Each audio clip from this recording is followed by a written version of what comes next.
All right, let's get two perspectives on this. Alan Levine and SwapTech DOS. A little bit about Alan first. He owns Mario's Pizza House in Arlington. Been in business for 50 years. Alan has seen generations come and go as workers at the shop. A good barometer of the real world here. And SwapTech DOS is president and CEO of Solar Connect, a global technology consulting and design services company.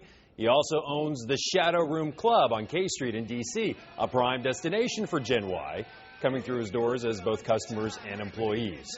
Alan, I want to start with you. What is your biggest problem with Gen Y? Instantaneous gratification. The want to get from step A to step Z, but the unwillingness to work hard to get there. Which makes me think that perhaps you think they don't have what it takes to make this country great, to keep it great.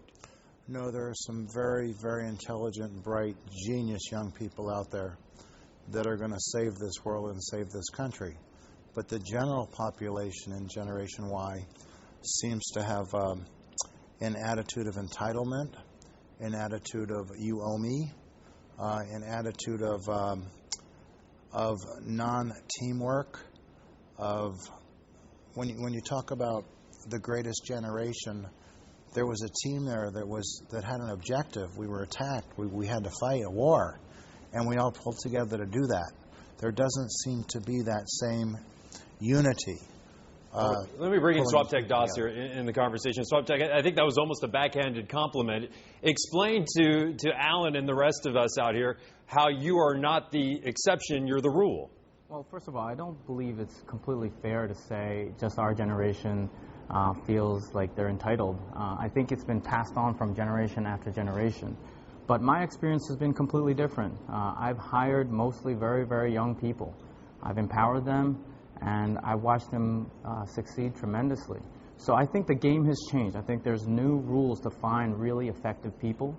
And as long as generation, or the baby boomer generations, learns these new rules, I think you can find some very, very effective people that can take your business to... Which is a great point, but I mean, that's again back to the exception versus rule, and Alan is having a different experience with a wide swath of Generation Y. You've got to see what people are talking about here.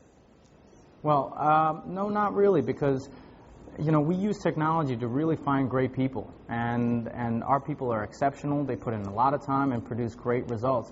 And I'm here because of those results. I don't just represent myself. You see no slackers in Gen Y. You're on board with the entire Gen Y movement being above and beyond board. You don't see any of the distractions, any of the complaints. No, I'm not saying that. I think there are slackers in every generation. Let's be honest and let's be fair. But to say Generation Y has more slackers than most generations, I think that's unfair. And Alan, there's something to be said, you and I have been around a little bit here, and there's something to be said about people overcoming adversity and having to struggle a little bit to appreciate what they have and to perhaps work harder. Are you seeing that coming through your doors at the pizzeria? At times now, yes. The economy's at the point now where there are many desperate people that are willing to work very, very hard and to keep their jobs. In general, I believe that we're gonna pull out of this thing with the ingenuity of our young people and with the technology that's available. And I agree with that aspect of it for sure. Do you see the business model changing, perhaps in your business, where people don't necessarily have to work in pizzerias anymore? They're doing other things. SwapTech has mentioned the technology industry, which I think we all can agree is the main draw here for Gen Y. Absolutely. I think we're dealing with a different grade of employee as well. You know, most of my employees are on the lower end of the scale. They're not the high-tech kind of people that are employed by the other gentlemen. So I think we're dealing with two separate kinds of people. But in general, we're finding that our employees want to do as little as possible and make as much as possible. And what do you attribute that to? You know, I attribute that to bad parenting or no parenting. You have a lot of people out there that have grown up in fatherless homes. You have a lot of bad role models out there. You have a lot of people that have role models that may not be particularly sound, you know, such as 50 Cent and the gangster type role models, sports figure role models that are a rare possibility of somebody achieving that.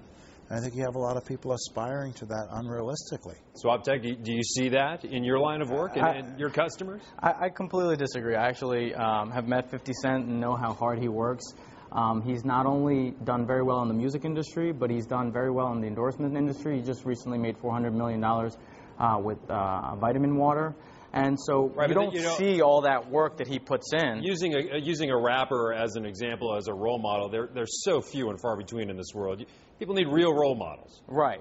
I agree with you. But you know what? The rules have changed, and I have some suggestions for a generation, the baby boomer generations. If you want to sit there and hire effective people, number one, you got to use the web. You can no longer take paper applications and think you're going to get some great applicants.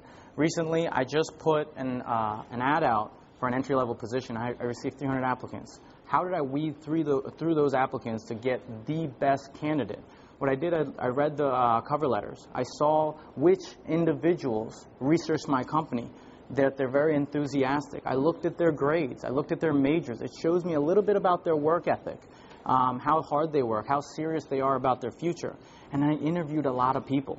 The more resumes you look at, the more interviews you do, the better pool that you're going to have. You can really be able to pull some great people that are really dedicated to your company. And Alan, I'm going to let you have the last word here. There is ongoing concern about Gen Y, that they're moving back home now from college, that they're taking so long to decide what they want to do with their lives. They feel overqualified for jobs.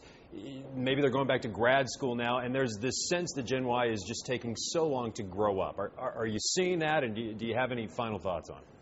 The economic environment is changing at such a rapid pace that I think there's a lot of fear out there. I don't think a lot of young people hold out the same hope that my generation held out as far as their futures are concerned.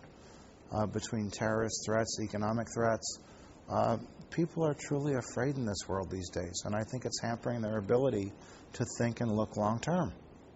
All right, Alan Levine, SwapTech DOS, we thank you both very much for your time. It was a great look into this discussion. Thank you. Appreciate both perspectives.